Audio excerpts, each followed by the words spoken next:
Zebur 105. Munaccat. Perverdigarga şükürle itinla, onun şenige metiyeler okunla. Karametlerini eller ara bayan kılınla, Xudanı küylenla, ketip nakşı nəğmige, mücizlerini onun cakarlanla hemmige. Uluqlanla, mukaddes hissetlerini Xudanın kalbi şatlansın, perverdigarni seğinganlanın. Telpinunla, Xudanın kudretige, küçüge, intilinla hem onun huzurga, mehrige. İsinladı bosun, onun karametleri, mücizeleri ve çıkargan hükümleri. Xudanın kuli, İbrahim'nin nesilleri, o özü tallıgan Yakup'nun evlatları. O perverdigardır. O bizning Xudayimizdir. Onun hükümleri hem yede küçke igidir. Onun tüzgen ehtisi ebedi yadıdır. Bu onun adakça vədi kılgan sözüdür. Perverdigar İbrahim bilen ehdi tüzgen idi. İshak'ımı kasem içken idi. O bunu Yakup'ımı nizam kılıp bergen idi. İsrailga mengülük ehdi kılıp mundak degen idi. Kenan zeminini senin mülkün kılımen. Onu sana taalluk nesiven kılımen. O çağdı ula nahayeti az sallık idi. Nezerdi yok hem musafir idi. Ula yurt mu yurt sersan idi. Eldin elge kezer idi. Xuda hiç kimnin ulanı izşige yol koymadı. Ulanı dep padişahlarını mı mundak agaklandırdı.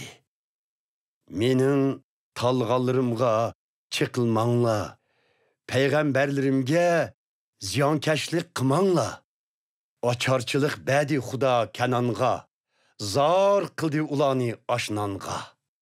Xuda ulanı dep aldın ala Yusuf'ni Mısırga evetken idi. Akılları onu kul kılıp satkan idi.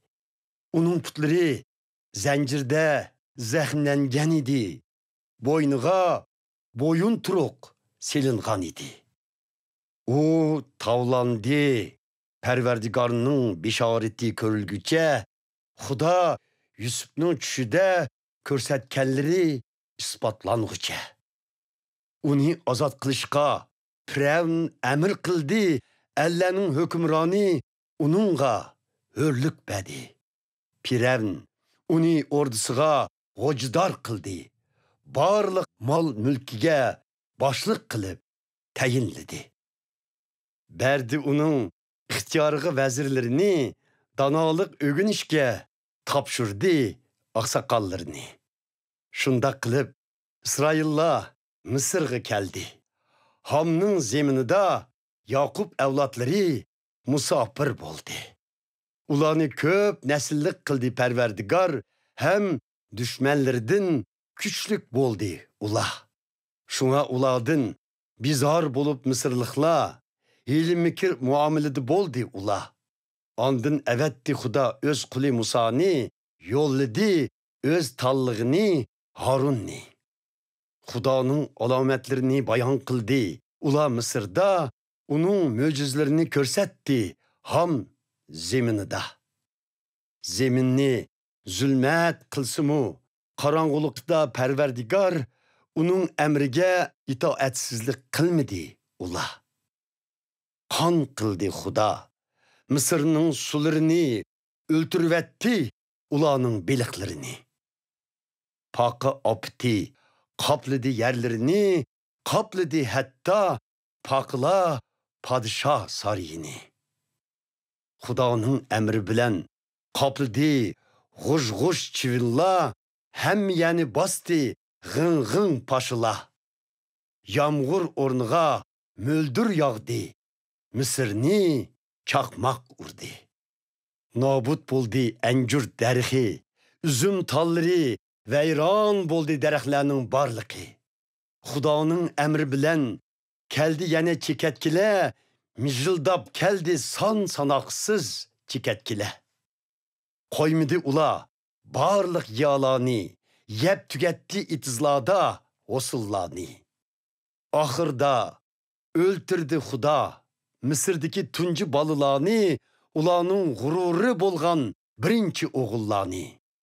U İsraillarni safarga oltin kumush boyliq bilan chiqardi. Ularning hammasi sog'lom ham kuchli edi. Ularning ketganiga Misrliklar xushal bo'ldi. Chunki Misrliklar İsraillardan bek qo'rqqan edi. Parvardigor bulutni soyivan qildi, tunda ularga o'tni nur qilib berdi. Ular Xudodan tilgan edi, bo'dini ato qildi. To'qlash uchun ularni osmondan non tushirdi. Toshni yerib, oraliqlaridan suv chiqardi, qaqos cho'lda iqin daryo paydo qildi. Barhaq Xudo muqaddas va'dasini unutmadi. Quli bo'lgan İbrahimni es yodida saqladi. U xalqini chiqardi, Misrdan shod qilib, hurlikiga tantani qildi, xalqi naqsha etib. Yot Allahning zeminlarini berdi, ularga Parvardigor boshqalarning ajr mehnatlariga muyassar bo'ldi ular. Şuna itaat qilib, Parvardigorning qonunlariga bo'ysuninglar, uning farmonlariga. Hamd sana o'qinglar Parvardigorga.